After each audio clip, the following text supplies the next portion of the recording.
Greetings in Christ, dear friends. I am Christopher Love, a 17th century preacher and minister of the gospel. My pastoral duties were carried out in the heart of London, and I held a steadfast Presbyterian conviction. During my lifetime, I authored numerous works that delved into the practical aspects of Christian living. My life took an unexpected turn due to my political inclinations and involvement in a plan, albeit falsely accused, to raise funds for the restoration of the monarchy. This led to my arrest by Oliver Cromwell's forces, along with 6 other prominent London ministers, all of us Presbyterians. Among them the Venerable Thomas Watson stood out. We were charged with treason, and although the others were eventually released after 6 months, I met a tragic end: a beheading on Tower Hill in London on August 22nd, 1651. I have the privilege of sharing with you a book that examines one of the most challenging and emotionally charged doctrines found in the Bible, the doctrine of hell. This book is titled A Treatise on Hell's Terror, and it has been republished for you by Puritan Publications. In this work I explore the weighty implications of the words of Jesus in Matthew 10 verse 28, where he states, "But rather fear him which is able to destroy both body and soul in hell." This doctrine of hell is not an easy one to study, especially considering the fallen state of humanity.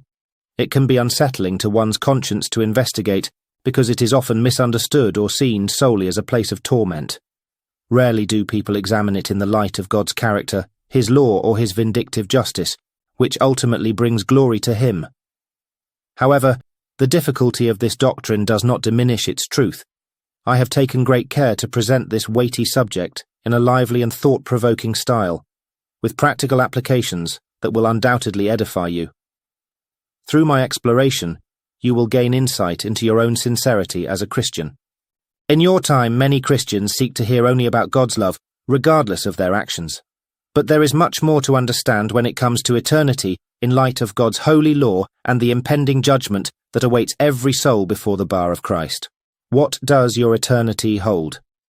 Will you experience eternal bliss, or will you face the agonizing consequences of your sins under the Almighty's justice in hell?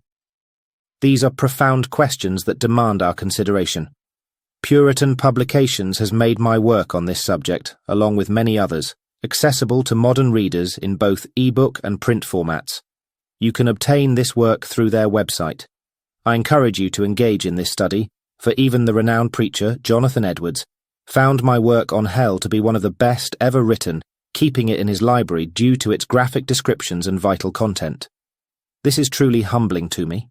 In your day, there are many individuals who profess to be Christians, pastors and theologians, but they deny the reality of God sending people to hell for their sins against King Jesus. Such individuals do not truly love the Lord with sincerity.